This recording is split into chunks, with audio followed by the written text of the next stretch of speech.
எல்லோருக்கும் வணக்கம். திருவண்ணாமலை திரு கார்த்திகை தீப திருவிழா 2025 ரொம்ப சிறப்பாக நடைபெற இருக்குங்க. திருவண்ணாமலையில் சிவபெருமான் ஜோதி வடிவமாக காட்சி அளித்ததை நினைவுபடுத்தும் விதமாக தான் ஒவ்வொரு ஆண்டுமே கார்த்திகை மாதம் தீப திருவிழா அன்று மலை மீது மகா தீபமானது ஏற்றப்படுவது வழக்குங்க. திருவண்ணாமலையில் மலை மீது தீபம் ஏற்றப்பட்ட பிறகு தான் நம்மளோட வீடுகளில் தீபம் ஏற்றும் வழக்கமானது இன்றுமே இருக்குங்க. திருவண்ணாமலை தீப திருவிழா 2025 தேதி குறித்து நம்ம முழுமையாக இந்த வீடியோவில் பார்க்க போகிறோம். மேலுமே இந்த தீபத்தில் மகா தீபம் ஏன் ஏற்றப்படுறாங்க, இந்த தீபத்தோட சிறப்புகள் என்ன, அது மட்டும் இல்லாமல் டிசம்பர் 3ஆம் தேதி நம்ம பார்த்திங்களா வீட்லேயுமே தீபமானது ஏற்றுவோம். இதோட சிறப்புகளையுமே நம்ம தொடர்ந்து இந்த வீடியோவில் பார்க்க போகிறோம். வீடியோ உங்களுக்கு ரொம்ப யூஸ்ஃபுல்லாக இருக்கும். வீடியோவை ஸ்கிப் பண்ணாமல் முழுமையாக பாருங்கள். வீடியோ பிடிச்சிருந்தா லைக் பண்ணுங்கள், கமெண்ட் பண்ணுங்கள், ஷேர் பண்ணுங்கள். நீங்கள் இன்னும் நம்ம சேனலை சப்ஸ்கிரைப் பண்ணாமல் இருந்தீங்களா சப்ஸ்கிரைப் பண்ணிட்டு கூடவே இருக்க பெல் பட்டனையே ப்ரெஸ் பண்ணிட்டு வாங்க வீடியோக்குள்ளே போகலாம். பஞ்சபூத தலங்களில் இந்த தலம் பார்த்திங்களா அக்னி தலமாகவும் நினைத்த உடனேயே முக்திய அருளும் ஆன்மீக தலமாகவும் இருக்குங்க இந்த திருவண்ணாமலை. இங்கே இருக்கக்கூடிய அருணாச்சலேஸ்வரர் கோவிலில் நடைபெறும் மிக முக்கியமான விழாக்களில் முதன்மையானது தாங்க கார்த்திகை மாதத்தில் நடைபெறும் திரு கார்த்திகை தீப திருவிழா தாங்க. கார்த்திகை தீப திருநாள் இன்னைக்கு மாலையில் கோவிலோட பின்புறம் இருக்கக்கூடிய 2668 அடி உயரம் கொண்ட அண்ணாமலையின் உச்சியில் ஏற்றப்படும் இந்த மகா தீபத்தை தரிசனம் செஞ்சாலும் அன்றைய தினம் திருவண்ணாமலையில் கிரிவலம் வருவதாலும் முக்தியை தரும் அப்படிங்கிறது நம்பிக்கைங்க. மேலுமே திருவண்ணாமலை தீப திருவிழா நடத்தப்படுவதற்கு புராணங்களில் பல கதைகளுமே சொல்லப்பட்டிருக்காங்க. புராண கதைகளின்படி சிவபெருமான் ஜோதி வடிவமாக மகாவிஷ்ணுவிற்கும் பிரம்மாவிற்கும் காட்சியளித்த திருநாள் தாங்க இந்த திருக்கார்த்திகை தீப திருநாள். அதே போல தாங்க அடிமுடி காண முடியாத அண்ணாமலையாராக லிங்கோத்பவ மூர்த்தியாக சிவபெருமான் வெளிப்பட்டதுமே இதே நாளில் தான் அப்படின்னு சொல்லப்படுது. சிவபெருமானை எப்போதுமே பிரியாமல் இருக்க வேணும் அப்படிங்கிறதுக்காக தவம் செஞ்சு கிரிவலம் வந்த பார்வதி தேவிக்கு சிவபெருமான் கிரிவல பாதையில் 8 இடங்களில் ஜோதி வடிவம் உள்ளிட்டு 8 விதமான ரூபங்களில் திருக்காட்சி அளித்ததுமே தன்னோட உடலில் சரிபாதிய அம்பிகைக்கு அளித்து அர்த்தநாரீஸ்வரராக காட்சி தந்ததும் இந்த திருக்கார்த்திகை தீப திருநாளில் தான் சொல்லப்படுதுங்க. இவ்வளவு அற்புதத்தை கொடுக்கும் இந்த நாளில் நம்ம முக்கியமாக நிறைய விஷயங்களை நம்ம செய்ய வேணும். பல்வேறு சிறப்புகளை கொண்ட இந்த கார்த்திகை தீப திருநாள் இந்த ஆண்டு டிசம்பர் 3ஆம் தேதி புதன்கிழமையானது வருதுங்க. இதனை முன்னிட்டு திருவண்ணாமலையில் கார்த்திகை தீப திருவிழா 2025 நவம்பர் 24ஆம் தேதி இன்று பார்த்தீங்களா டிசம்பர் 3ஆம் தேதி வரைக்குமே நடைபெற இருக்கு. கிட்டத்தட்ட 10 நாட்கள் இந்த உற்சவம் சிறப்பாக நடைபெறுங்க. இந்த திரு கார்த்திகை திருவிழாவானது 10 நாட்கள் மிகச் சிறப்பாக நடைபெறுவது. நவம்பர் 24 திங்கள் கொடியேற்றம் காலை 6 முதல் 7:15 மணி வரைக்கும் நடைபெற்றதுங்க. மேலுமே நவம்பர் 27 வியாழன் வெள்ளிக்கிழமை இன்னைக்கு கற்பக விருச்சகம் வெள்ளி காமதேனு வாகனம். நவம்பர் 28 வெள்ளி ரிஷப வாகனம். நவம்பர் 29 சனி வெள்ளி ரதம். நவம்பர் 30ஆம் தேதி பார்த்தீங்களா ஞாயிறு பஞ்சமூர்த்திகள் மகா ரதம். காலையில் 6 மணி முதல் 7:30 மணிக்குள்ள வடம் பிடிப்பாங்க. மேலுமே டிசம்பர் 3 புதன்கிழமை பரணி தீபம் காலையில் 4 மணிக்கும் மகா தீபம் மாலையில் 6 மணிக்கும் இந்த ஆலயத்தில் சிறப்பாக நடைபெறுங்க. திருவண்ணாமலை தீப திருவிழா அன்னைக்கு கோவிலுக்குள்ளே சென்று மகா தீபத்தை தரிசிக்கவும் மலை மீது சென்று மகா தீபத்தை தரிசிக்கவும் ஆன்லைன் மூலமாகவும் முன்பதிவு செய்ய வேணுங்க. மேலுமே காலையில் ஏற்றப்படும் பரணி தீபத்தையும் மாலையில் மலை மீது ஏற்றப்படும் மகா தீபத்தையும் தரிசிப்பதற்கு ஒரு குறிப்பிட்ட அளவிலான பக்தர்களுக்கு மட்டுமே அனுமதி வழங்கப்படும் அப்படிங்கிறது குறிப்பிடத்தக்க ஒரு விஷயமாகவும் சொல்லப்படுது. இது தொடர்பான அறிவிப்புகள் விரைவில் வெளிப்படும் எனவும் சொல்லப்படுதுங்க. அதே போல தாங்க மகா தீபத்திற்கு நெய் காணிக்கை செலுத்துபவர்களுக்கும் ஆன்லைன் வழியாக காணிக்கை அளிக்கவும் ஏற்பாடுகளுமே செய்யப்பட்டு வராங்க. திருவண்ணாமலை திரு கார்த்திகை தீப திருவிழா நவம்பர் 24, 2025 திங்கட்கிழமை இன்னைக்கு பார்த்தீங்களா கொடியேற்றத்துடன் அழகாக துவங்கியிருக்காங்க. உலக பிரசித்தி பெற்ற திருவண்ணாமலை அண்ணாமலையார் கோவிலில் ஆண்டு முழுவதுமே பல உற்சவங்கள் நடந்தால் கூட இந்த கார்த்திகை மாதம் நடைபெறும் கார்த்திகை தீப திருவிழா மிக முக்கியமானதாக சொல்லப்படுதுங்க. திருவண்ணாமலையில் சிறப்பாக நடைபெறும் பிரம்மோற்சவங்களில் ஒன்றான கார்த்திகை தீப திருவிழா 2025 கொடியேற்றத்துடன் துவங்கியிருக்காங்க. மேலுமே திருவண்ணாமலையில் திரு கார்த்திகை தீப திருவிழாவின் முதல் நாள் 21/11/2025 வெள்ளிக்கிழமை அன்று துவங்கியிருக்காங்க. மேலுமே கார்த்திகை தீப திருவிழாவின் கடைசி உற்சவம் 7/12/2025 ஞாயிற்றுக்கிழமை அன்று நிறைவடைகிறதுங்க.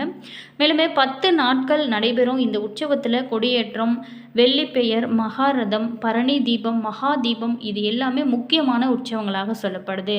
அருள்மிகு அருணாச்சலேஸ்வரர் கோவிலில் கார்த்திகை தீப திருவிழா முதல் நாள் உற்சவத்தில் பஞ்சமூர்த்திகள் திருவீதி உலாவானது நடைபெற்றதுங்க. மேலுமே கொடியேற்றத்துக்கு முந்தைய நாளில் வாஸ்து சந்தி பூஜையும் அண்ணாமலையார் கோவிலில் நடைபெற்றதுங்க. முழு முதற் கடவுளான விநாயகரை பிரார்த்தனை செஞ்சு கொண்டு விக்னேஸ்வர கொஞ்சையையும் தொழுகை அம்மன் கோவிலில் இருந்து மண் எடுத்தல் நிகழ்வு ஞாயிற்றுக்கிழமை நவம்பர் 23 அன்னைக்கு நடந்ததுங்க. மேலுமே தீப திருவிழா கொடியேற்றம் திருவண்ணாமலையில் அருணாச்சலேஸ்வரர் கோவிலில் ஆயிரக்கணக்கான பக்தர்கள் அரோகரா அப்படிங்கிற கோஷம் முழங்க கொடியேற்றமானது நடைபெற்றது. 10 நாட்கள் உற்சவம் நடக்குங்க. மேலுமே தீப திருவிழா உற்சவம் திருவண்ணாமலை அருணாச்சலேஸ்வரர் கோவிலில் 10 நாட்கள் நடைபெறும். தினமுமே காலை மாலையுமே வெவ்வேறு அலங்காரத்தில் உற்சவ மூர்த்திகள் அருள் பாலிப்பாங்க. 63 அடி உயரத்தில் இருக்கக்கூடிய தங்க மூலம் பூசப்பட்ட கொடி மரத்தில் கொடியேற்றப்பட்டதுங்க.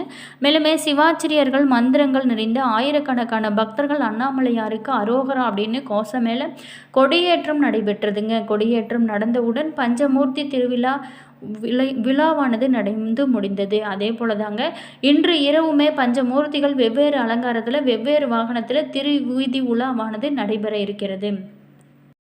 அதே மாதிரி பரணி தீபம், மகா தீபம் இதோட சிறப்புகளை பார்க்கலாங்க. காலை 5 மணி அளவில் 5 மடங்குகளில் அகல் தீபம் ஏற்றி வைப்பாங்க. இதுவே பரணி தீபங்க. கார்த்திகை மாதத்தில் பரணி நட்சத்திரத்தில் இந்த தீபம் ஏற்றுவதனால பரணி தீபம் எனப்படுது.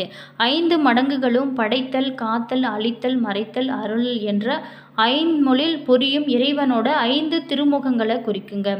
அடுத்ததாக பார்த்தோமா மகா தீபம். தீப திருநாள் இன்னைக்கு அதிகாலையில் மலை அடிவாரத்தில் அதாவது டிசம்பர் 3 2025 ஏற்றப்படுவது தான் நம்ம பரணி தீபம் அப்படின்னு, மாலையில் மலை உச்சியில் ஏற்றப்படுவது மகா தீபம் அப்படின்னு நம்ம சொல்லப்படுறோம். இந்த தீபம் சிவன் அக்னி பிளம்பாக நெருப்பு மலையாகின்றார் அப்படிங்கிற ஐதீகப்படி மலையில் தீபம் ஏற்றப்படுது. இந்த தீபம் மற்றும் மலையானது 2668 அடி உயரம் கொண்டது. இந்த மலை மீது தீபம் ஏற்ற செம்பு இரும்பு கொப்பரை ஒன்று தயாரிக்கப்பட்ட கொப்பரையில் தீபமானது ஏற்றுவாங்க. இந்த கொப்பரையை 1668 பிரதானி வெங்கடாபதி ஐயர் அப்படிங்கிறவர் வெண்கல கொப்பரையாக செஞ்சு கொடுத்தாரு. அதுக்கப்புறம் 1991 இரும்பினால் உருவாக்கப்பட்ட கொப்பரை தற்போது இருக்குங்க. இது பக்தர்களோட உபயம் ஆகும். இந்த கொப்பரையை மலை மீது வைக்கும் உரிமை பெற்றவர் பர்வத ராஜகுலத்தினர். மேலுமே இந்த தீபம் ஏற்ற சுமார் 3000 கிலோவுக்கும் மேற்பட்ட நெய்யும் 1000 மீட்டர் காடா துணியுமே பயன்படுத்தி ஏற்றப்பட்டுருவாங்க. மேலுமே இந்த மகா தீபம் ஏற்றுகின்ற உரிமை பர்வத ராஜகுலத்தினர் பெற்றிருக்காங்க. இவங்க செம்படவர்கள் அப்படின்னப்படும் சிவன் படைத்தனர். செம்பவடர்கள் இதன் நினைவாக இவங்களுக்கு இந்த உரிமையானது வழங்கப்படுகிறது. இவங்க தங்களுக்குள்ள முறை போட்டுக்கொண்டு ஆண்டுதோறுமே மலை மீது தீபம் ஏற்றுவாங்க. மேலுமே மலையில் தீபம் ஏற்றுவதற்கு முன்னாடி கோவிலில் பஞ்சமூர்த்திகளுக்கு தீப தரிசனம் காண்பிக்கப்படுங்க. இந்த நேரத்தில் பக்தர்கள் கூட்டம் கோவிலில் இந்த தீபத்தை காண அலைமோதும். தீபம் ஏற்றும் நேரமானது நெருங்கியவுடன் அர்த்தநாரீஸ்வரர் தோன்றுவாருங்க. இறைவன் தேவிக்கு தன்னுடைய இடப்பாக்கம் அளித்து இன்று காட்சி அளிப்பதாக சொல்லப்படுது. அதன் நினைவாக 3 நிமிடத்தில் அர்த்தநாரீஸ்வரர் வந்து தரிசனம் தருவாருங்க. பின்பு உடனே மாலையில் 6 மணிக்கு தீபம் ஏற்றுவார். அப்பொழுது அண்ணாமலையாருக்கு அரோகரா அப்படின்னு முழக்கமே இடுவாங்க.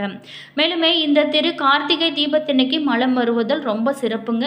அந்த நாளில் வலம் வருதல் அவங்களுக்கு பாவ விமோசனம் நிச்சயம் கிடைக்குங்க. கர்ம வினைகளையுமே பொறுக்கும் ஒரு அற்புதமான நாள்னு சொல்லலாங்க. மேலுமே அந்நகர மக்களோட நம்பிக்கையாகவும் இருந்து வருதுங்க. மேலுமே திருவண்ணாமலைக்கு சென்று வந்தாலே நிச்சயம் நம்மளோட வாழ்க்கையில் நல்ல மாற்றம் இருக்கும். மேலுமே திருவண்ணாமலை சென்று வந்தாலே நம்மளோட வாழ்க்கை கண்டிப்பாக திருப்பம் வரும். இந்த மகா தீபத்தை தரிசித்தாலே நம்மளுடைய இருக்கக்கூடிய அனைத்து விதமான பிரச்சனைகளுமே தீருங்க. மேலுமே அந்த மகா தீபம் டிசம்பர் 3 ஏற்றதுக்கு அப்புறம் தான் நம்மளுடைய வீடுகளில் தீபம் ஏற்றுவது சிறப்புங்க. என்ன நேயர்களே, இந்த வீடியோவில் இந்த மகா தீபத்தோட சிறப்புகள், பரணி தீபத்தோட சிறப்புகளும் பார்த்தோம். இந்த வீடியோ உங்களுக்கு பிடிச்சிருக்கும் அப்படின்னு நினைக்கிறேன். வீடியோ பிடிச்சிருந்தா லைக் பண்ணுங்கள், கமெண்ட் பண்ணுங்கள், ஷேர் பண்ணுங்கள். நீங்கள் இன்னும் நம்ம சேனலை சப்ஸ்கிரைப் பண்ணாமல் இருந்தீங்களா சப்ஸ்கிரைப் பண்ணிக்கோங்க. கூடவே இருக்க பெல் பட்டனையுமே ப்ரெஸ் பண்ணிக்கோங்க. அப்போ தான் நாங்கள் போடுற ஒவ்வொரு வீடியோஸுமே உடனுக்குடன் நோட்டிஃபிகேஷனாக வந்து சென்றடையும். அதே மாதிரி உங்களோட கருத்து என்ன அப்படிங்கிறதையும் மறக்காமல் கமெண்ட் பாக்ஸ் செக்ஷனில் சொல்லுங்கள். உங்களுக்கு ஜோதிட ரீதியாக ஏதாவது சந்தேகங்கள் இருந்துச்சு அப்படின்னு நினச்சிங்களா, இந்த வீடியோக்கும் கீழே ஜோதிடரோட நம்பர் கொடுத்துருக்கோம். அந்த நம்பருக்கு நீங்கள் கால் பண்ணி பேசுனீங்க அப்படின்னா கட்டாயம் உங்களுடைய பிரச்சனைகளுக்கு நல்ல ஒரு தீர்வு கிடைக்கும். மேலுமே உங்களோட கருத்து என்ன அப்படிங்கிறத மறக்காமல் கமெண்ட் பாக்ஸ் செக்ஷனில் சொல்லுங்கள். இந்த மகா தீபத்தை நீங்கள் போய் காண்பீங்களா, திருவண்ணாமலைக்கு கிரிவலம் செல்வீங்களா அப்படிங்கிற உங்களோட கருத்து என்ன அப்படிங்கிறதையும் மறக்காமல் சொல்லுங்கள். All viewers, thank you.